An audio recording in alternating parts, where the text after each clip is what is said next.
Salve galerinha, tranquilo? Na aula de hoje a gente vai começar o nosso curso de funções, beleza? Primeiro vamos passar por uma definição, uma noção básica do que é uma função, como a gente identifica num gráfico ou num determinado enunciado, num diagrama, se estamos tratando de funções ou não, e a partir disso construir um curso sólido de função para a gente lidar com as diversas questões que podem aparecer para a gente aí, beleza? O primeiro passo que a gente precisa entender sobre funções é uma relação entre duas grandezas, dois conjuntos que representam essas grandezas, né? Então nós temos lá relação entre essas grandezas através de uma lei de formação. Como assim uma lei de formação? Uma regra que associe os elementos desses dois grupos de grandezas. Como assim? É simples. A gente vai ter dois conjuntos. Um conjunto que representa uma grandeza A e um conjunto que representa uma grandeza B. Esses conjuntos se relacionam através de uma regra. Tem uma regrinha, tipo uma maquininha, que transforma os elementos de um conjunto e leva eles até o outro. Essa é a lei de formação que a gente vai chamar de função, beleza? Esses dois conjuntos A e B a gente vai chamar de domínio e contradomínio, beleza? Calma, vai ficar mais claro quando a gente definir dentro desse quadro aqui, ó. O que é uma função? Uma função é uma regra que leva os elementos do conjunto A, que a gente vai chamar sempre de domínio, até os elementos do conjunto B, que a gente vai chamar de contradomínio. Contradomínio. Certo? E aí, os elementos do conjunto A são os elementos X. Os elementos do conjunto B são os elementos Y. E esses elementos são iguais a f de x. E o que é f de x? Assim que a gente vai ler esse símbolo aqui, ó. F de x é a nossa lei de formação. A regra que faz com que o elemento x passe a ser um elemento y. Ele se transforme num elemento y através dessa lei de formação. Beleza? Então o que acontece aqui? Ó? Vou mostrar para vocês um exemplo. Os valores de x são associados aos valores de f de x, tais que o f de x seja igual ao dobro de x menos 1, ou seja, 2 vezes x menos 1. O que isso quer dizer?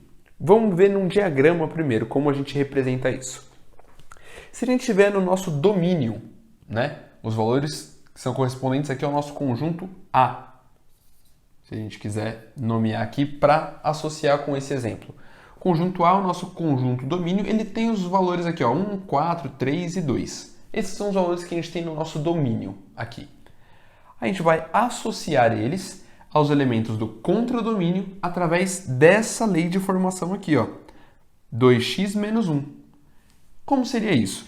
A gente vai pegar um valor aqui, esse valor 1, por exemplo, e vai calcular. Quanto seria 2 vezes 1 menos 1? Esse vai ser o nosso valor associado lá no contradomínio. Tudo bem? Percebe só. 2 vezes 1, 2, menos 1, 1. Então, o valor que seria associado ao 1 por essa lei de formação seria o próprio 1. Então, você aplica a sua lei de formação F e transita do conjunto A, domínio, para o conjunto B, contradomínio. Deixa eu colocar aqui que esse aqui é o conjunto B. Esse grandão em verde aqui, tá?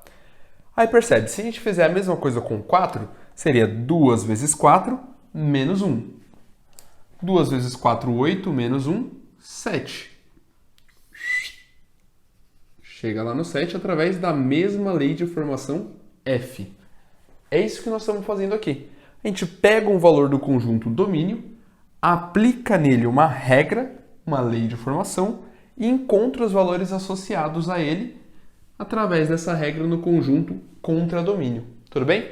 Vou fazer aqui para os outros dois elementos rapidinho. 2 vezes 3 menos 1 vai dar 5. Então, o 3 aqui vai estar associado ao 5, através dessa mesma lei de formação F. E o 2 vai estar associado, 2 vezes 2, 4, menos 1, 3. Vai estar associado ao 3. Claro que não foi por acidente que esses aqui foram os valores que ficaram circulados destacados de uma outra cor. Porque aqui surge um novo conjunto dentro do conjunto contradomínio. Como assim? O contradomínio são todos esses valores aqui dentro desse espaço destacado em verde. O 2, o 4, o 6 e esses outros 4 números aqui são todos pertencentes ao contradomínio. Só que eles não estão relacionados com ninguém do nosso domínio. Então, eles não fazem parte desse novo conjunto que a gente vai chamar de imagem. O conjunto imagem da nossa função vai ser o conjunto dos valores que estão dentro do contradomínio e de fato se associam aos valores do domínio. Ficou confuso? Preste atenção e esclarece isso rapidinho de uma vez. Você tem, dentro do conjunto contradomínio, vários valores. Nem todos eles estão associados com o domínio.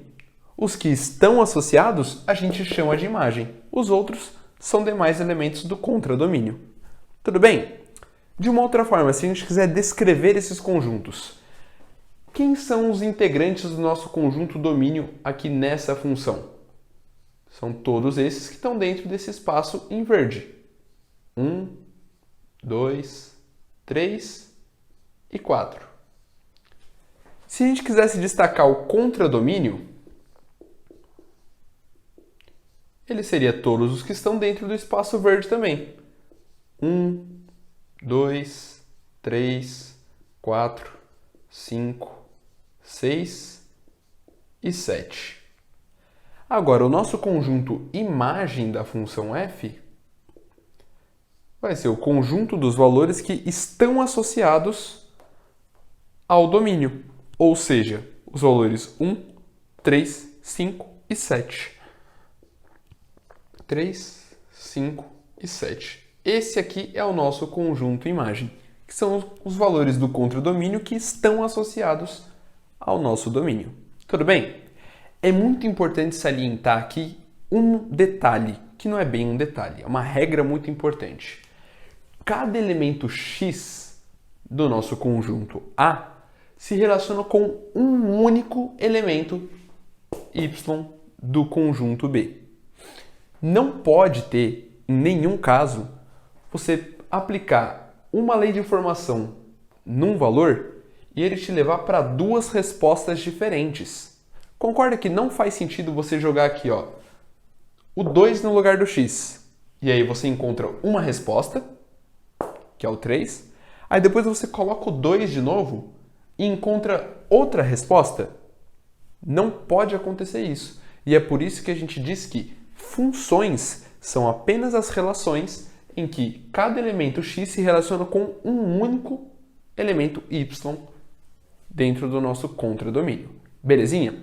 Agora se liga que no próximo quadro a gente vai ver alguns exemplos para identificar de fato quando é e quando não é função. E além disso, a gente vai introduzir uma noção muito importante, a noção de plano cartesiano.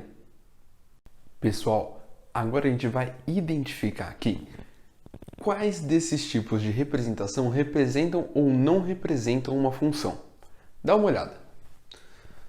Quando a gente olha para esse primeiro exemplo aqui, você vê que o 1, que é o representante do nosso domínio, se liga num único elemento do contradomínio. O 3, a mesma coisa, se liga com um único elemento. E o 2, a mesma coisa, ele também se liga com um único elemento. Apesar de o 1 e o 2 irem para o mesmo ponto do contradomínio, isso não é um problema, isso é sim uma representação de função. Por quê? O essencial é que os valores de x, ou seja, os valores do nosso domínio, se identifiquem com um único valor do contradomínio. Já os valores do contradomínio podem se identificar com mais de um valor do domínio. Essa é a regra da definição de funções. Tudo bem? Então, quando a gente olhar para esse modelo de situação, tranquilo, isso representa para a gente uma função, certo? Agora, olha para essa situação aqui, ó. Nós temos o 1 indo para o 4, o 2 indo para o 4, até aí sem problemas, o 3 indo para o 5, mas o 2 vai para o 5 também. Olha só, esse ponto aqui é o que difere uma função de uma não função, de uma outra relação. O 2, ele sai daqui e se liga em dois pontos diferentes do contradomínio. Isso aqui, pessoal, não é permitido numa relação de função. Então, isso aqui não representa uma função para a gente, porque o elemento do domínio só pode se identificar com um único do contradomínio. Tranquilo? E aí, uma coisa que também difere uma função de uma não função. Percebe que aqui o 1 se liga com 4, o 3 se liga com 5. Mas o 2 não está se ligando com ninguém. Ele não tem relação com ninguém do contradomínio. Na definição, cada valor de x, ou seja, todos os valores que pertencem ao domínio, cada um deles, deve ter obrigatoriamente um representante no contradomínio. Quando algum deles fica sozinho, não tem uma relação lá no contradomínio, isso também não entra em caracterização de função. Tudo bem? Além desse método de identificação, no próximo quadro a gente vai ver como fazer isso com gráficos. E falando em gráfico, a gente vai definir agora um conceito muito importante, que é o conceito de plano cartesiano. O plano cartesiano é um conjunto, de dois eixos coordenados e ordenados, um eixo vertical, chamado de eixo das ordenadas, normalmente sendo representado pelos representantes do nosso contradomínio, e o eixo x, eixo das abscissas, que contém os integrantes do nosso conjunto domínio. Tudo bem? Normalmente, quando a gente vê representação de função, o eixo x vai estar associado com o domínio e o eixo y com o contradomínio. Beleza? E aí uma coisa que é muito importante aqui. No plano cartesiano, nós temos um sistema de coordenadas aqui discriminado, onde esse ponto de encontro dos dois eixos é o que a gente chama de origem. É o ponto de coordenadas 0 e 0. Aí para quando a gente olha para o eixo horizontal, o eixo das abscissas, a gente tem normalmente para a direita o eixo sendo crescente e para a esquerda decrescente. E a mesma coisa com o eixo y, só que para cima e para baixo. Para cima, crescente, para baixo, decrescente. Tudo bem? E aí isso segue um padrão de crescimento. Aí tem várias escalas que a gente pode usar, de 1 em 1, de 2 em 2, depende do que for conveniente para cada questão. Até aí, tudo bem. O que entra em questão aqui agora é o seguinte: todo ponto que existe no espaço cartesiano aqui, no plano cartesiano, ele é representado por duas coordenadas, obrigatoriamente. Uma coordenada em x e uma coordenada em y. Como assim? Para descobrir as coordenadas de um ponto, você deve projetar esse ponto, perpendicular ao eixo que você está procurando a coordenada. Então, por exemplo, se eu quiser a coordenada x do ponto P, eu vou pegar o ponto P, projetar formando 90 graus aqui com o eixo das abscissas, e esse lugar aqui é o lugar da coordenada x do ponto P. Com relação ao eixo y, a mesma coisa. Projeta formando 90 graus com o eixo y, esse ponto aqui é o ponto que representa o valor da coordenada y do ponto P. Nós temos aqui, pessoal, a representação de um par ordenado. O par ordenado que representa as coordenadas do nosso ponto P. Certo? Uma coordenada em x, uma coordenada em y. E isso é único para cada um dos pontos que existe nesse espaço cartesiano. Tudo bem? É importante a gente determinar também que, através dos gráficos, é possível a gente saber se aquela representação representa ou não uma função. E é isso que a gente vai ver no próximo quadro. Mas, por enquanto, o que é importante a gente entender sobre o plano cartesiano é o seguinte: todos os valores de x têm um representante em y, como nas funções que a gente está vendo aqui agora. Então, é possível que a gente faça uma transição entre as funções e o plano cartesiano. Isso mesmo, a gente consegue, através das funções, montar gráficos no plano cartesiano. Diferentes formas, diferentes tipos de gráfico e cada um com a sua especificação. Nosso curso vai trabalhar especificamente, especialmente, as funções do primeiro grau, do segundo grau, e as funções exponenciais e logarítmicas, tudo bem? Que é papo para as nossas próximas aulas. Por enquanto, vamos se ligar no próximo quadro e identificar através dos gráficos o que é e o que não é uma função. Vamos lá? Uma relação que é extremamente importante a gente entender para o nosso curso de funções é o seguinte, pessoal. Quando a gente tem uma associação dos conjuntos, o conjunto também gera para a gente um par ordenado, assim como no plano cartesiano. E esse par ordenado a gente consegue transpor e colocar ele no plano cartesiano. Da seguinte forma. Aqui olhando para essa relação, nós não precisamos saber a lei de formação aqui. Nós temos 3 elementos do domínio, 3 elementos do contradomínio. Respeitam as regras aqui, ó, cada elemento do domínio se liga com um único do contradomínio. Então tudo certo, é uma função. O elemento 1, que é o nosso representante x, né? Valores do domínio são os valores de x, está ligado ao valor 2. Está relacionado com o valor 2. O valor 2 do nosso domínio está ligado com o valor 5 no contradomínio. E o valor 3 no nosso domínio está ligado com o valor 4 no nosso contradomínio. Então, esses aqui são os nossos pares ordenados. Agora, como é que a gente faz para fazer o processo contrário? Ao invés de ter o ponto achar as coordenadas, tendo as coordenadas, achar o ponto. A gente vai pensar da seguinte forma. Eu tenho que encontrar valores aqui, ó. Eu tenho que colocar no gráfico, na verdade, os valores que na primeira posição aqui estão associados ao eixo das abscissas, ao eixo x. E no segundo valor aqui que aparece, os valores de y, ou os valores de f de x, que é a mesma coisa. Certo? Então a gente vai fazer da seguinte forma, vamos parte por parte. Esse ponto aqui é o ponto 1 em x, 2 em y. Como é que a gente faz isso? 1 em x, 2 em y, faz a projeção aqui, ó,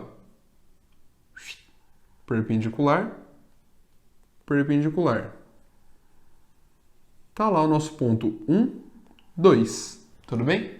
Vou dar um nome para ele, chamar de ponto A. Esse aqui é o nosso ponto A, tudo bem? Agora, o segundo ponto é 2 e 5. Vou chamar ele de ponto B. 2 em x,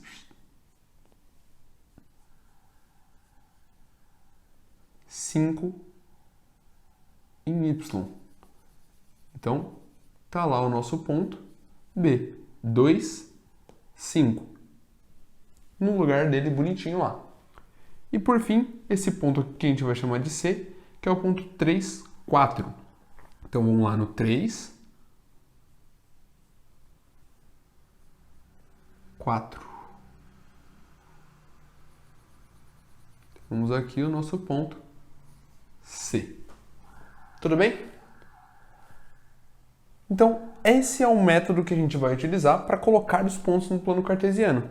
A partir do momento que a gente tem as coordenadas, a gente vai nos nossos eixos, faz as projeções, formando 90 graus aqui com os eixos, vocês podem perceber, e faz a ligação desses pontos. Tudo bem?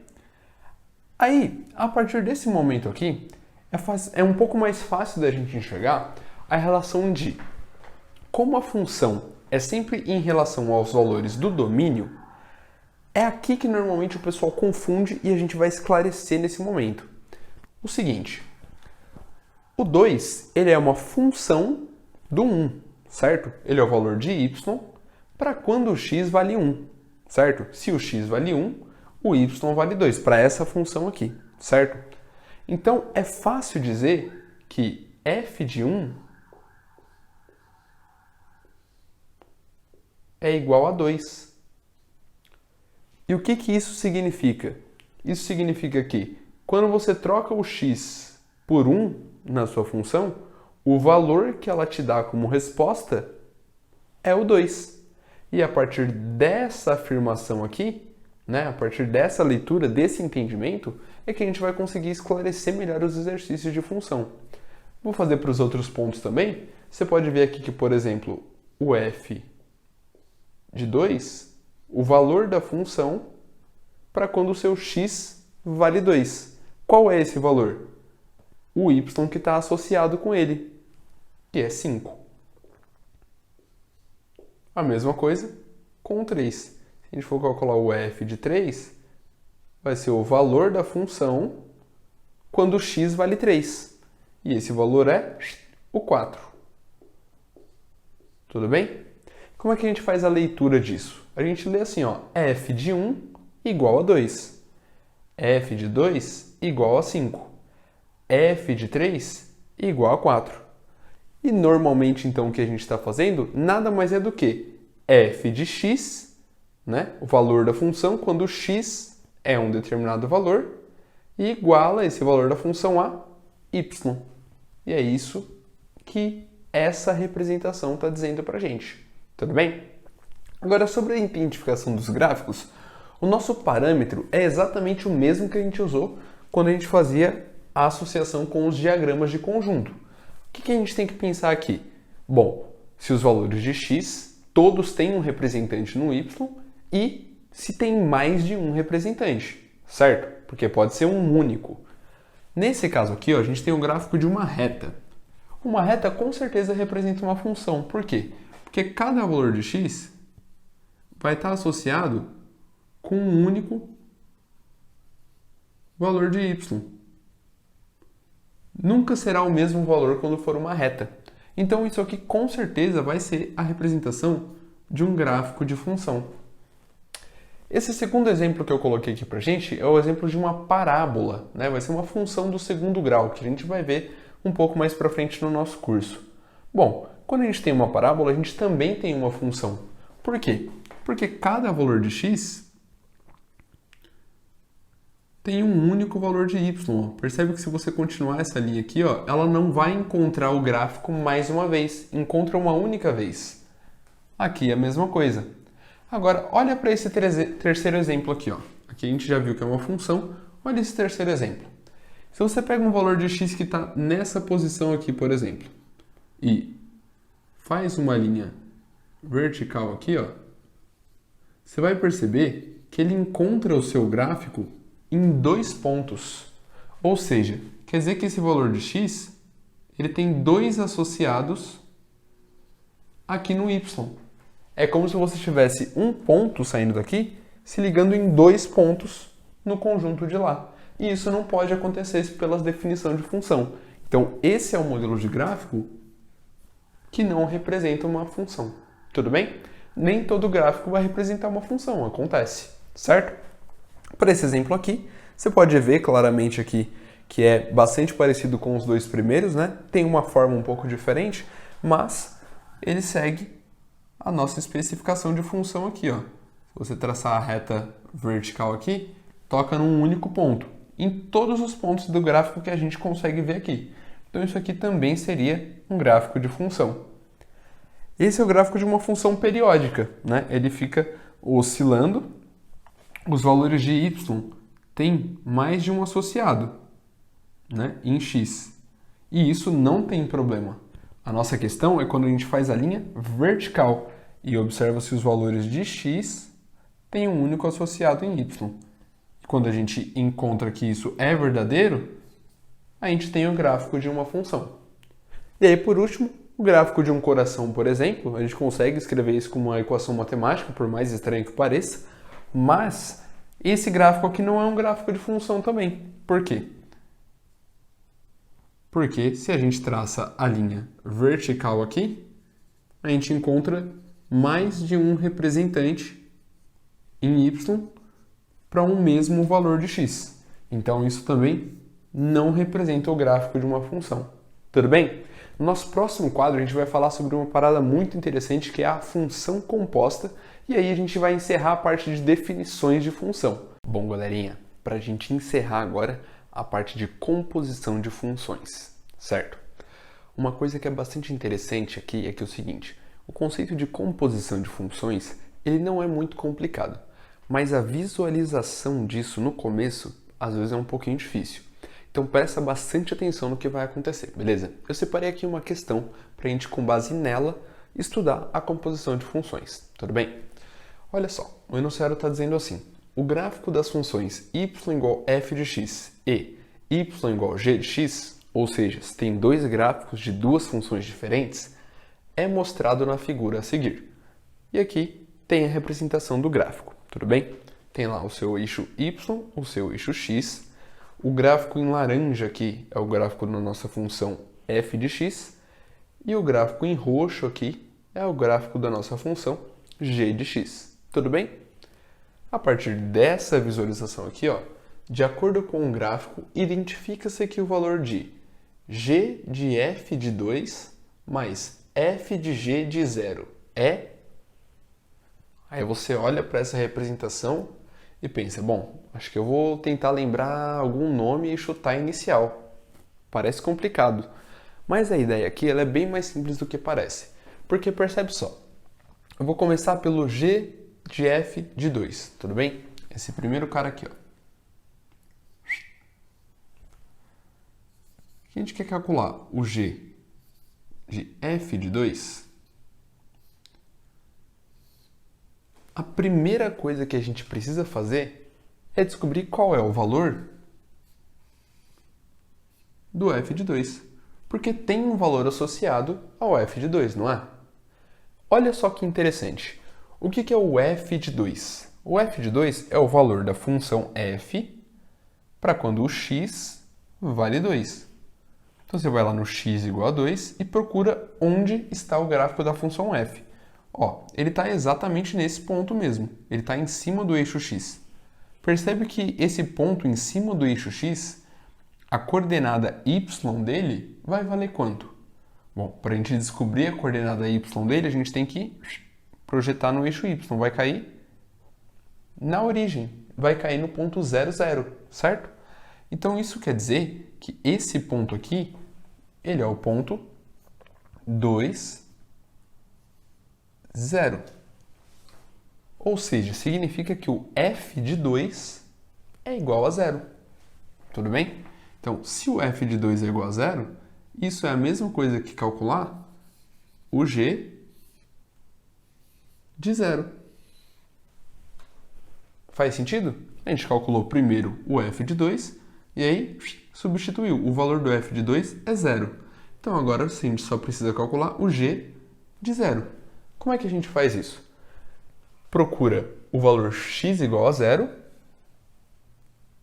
Está em cima aqui da nossa origem. E procura quanto vale a função, né, quando o g vale 0. Quando o x vale 0, onde que está o gráfico da nossa função? G. Exatamente aqui, ó. No menos 2. Tudo bem? Percebe que esse ponto aqui, ele é o contrário.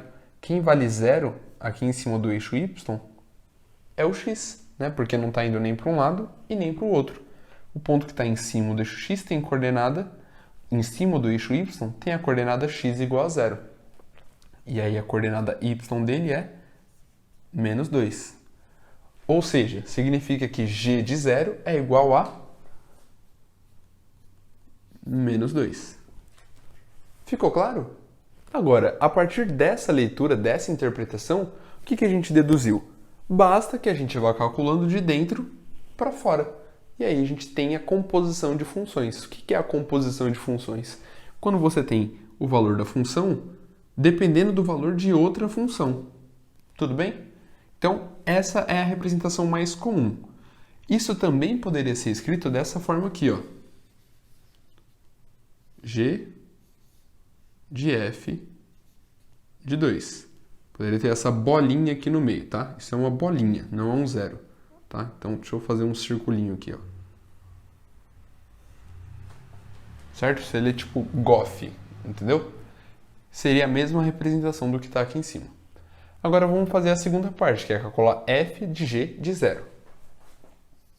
F de g de 0.